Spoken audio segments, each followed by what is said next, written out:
Une attaque au couteau a eu lieu début janvier et voici comment le Parisien décrit cette histoire dans son tweet du 7 janvier. Une employée de Lidl de 24 ans poignardée de plusieurs coups de couteau dans son magasin de Luc en Provence, dans le Var, un mineur interpellé. Une employée, un mineur, pas plus d'informations que ça. Dans l'article publié le 6 janvier au soir, on trouve une information en plus, il s'agirait d'un mineur non accompagné, c'est-à-dire d'un mineur isolé, c'est-à-dire d'un migrant. F de souche, lui, avait déjà précisé dans son tweet du 6 janvier qu'il s'agissait d'un mineur en situation irrégulière. L'information venait du journal Var Matin, mais apparemment les personnes qui gèrent le compte Twitter du Parisien n'avaient pas envie de le préciser. Dans la journée du 7 janvier, on apprend qu'il s'agit d'un migrant venu de Guinée, une information publiée par Le Figaro et reprise par F de souche, qui a donc publié un tweet plus complet sur ce sujet.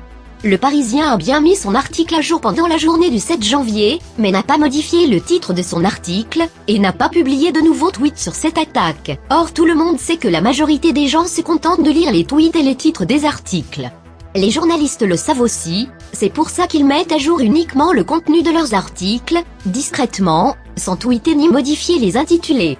Je prends cet exemple, mais il y en a beaucoup, pour démontrer une fois de plus que les grands médias sont souvent les spécialistes de la désinformation à travers la sous-information, l'information partielle, lacunaire. On utilise une formulation la plus vague et la plus minimaliste possible sur les gros titres pour ne surtout pas risquer d'énerver l'opinion publique, pour cacher le fait que dans les attaques au couteau, il n'y a bien souvent que les armes et les victimes qui sont blanches. On dit qu'un mineur a poignardé une employée pour ne pas dire qu'un immigré africain a poignardé une Française de souche.